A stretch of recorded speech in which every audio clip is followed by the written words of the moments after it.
Hello, and a lovely warm welcome to this week's episode of Honest Conversations with Esther.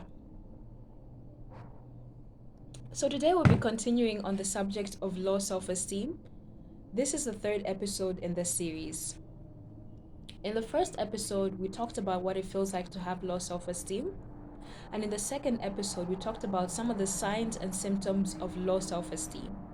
So if you haven't watched those videos, I encourage you to go back, watch those ones. The first one is 1 minute long, and the second one is about 5 to 7 minutes long, so you can have some context to where we're coming from. And this week's episode is going to be about some of the causes of low self esteem. First up on the list is unsupportive parents, caregivers, and figureheads. When we're young, we often look to the people taking care of us and our parents to give us a sense of direction, to tell us who we are and how the world around us views us. Sometimes our parents and caregivers do and say things that cause us to have low self esteem, even without realizing. These things may be on our conscious and play in our heads over and over like a bad tape. And sometimes it may be even worse. These things may have slipped into our subconscious, and we no longer remember who said these things to us, or even if someone said something to us. All we do have is this lingering feeling of low self-esteem and lack of self-worth, because it's really been pushed into our heads so deep, and now we believe that we are the things that people have said we are, or the things that people have done to us in the past. Second on the list is rejection and past failure. Going through things such as getting fired, getting divorced, or simply failing at an exam can cause us to have low self esteem, because we think that because we receive negative feedback on something, then we must be at fault, or we must be wrong in some particular way for that person to not want us. Third on the list is abuse.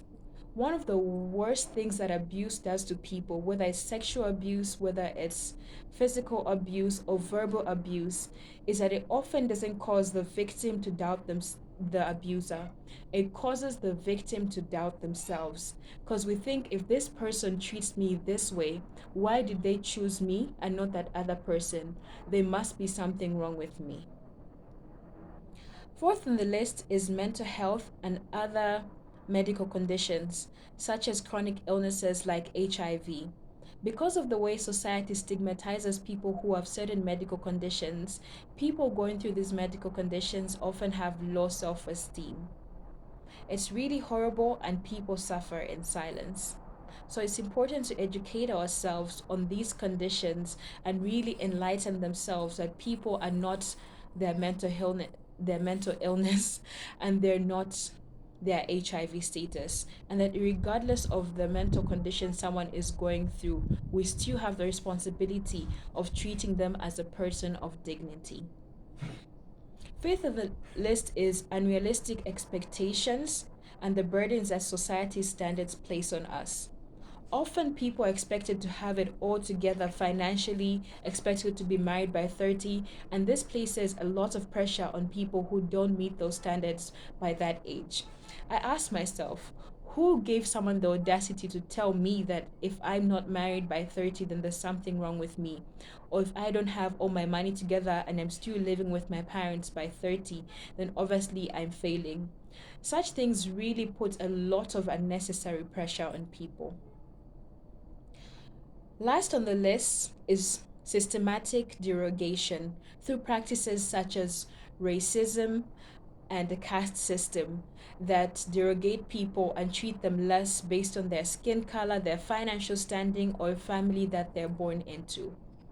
Life is hard enough without people having to place all these unhealthy measurements on you.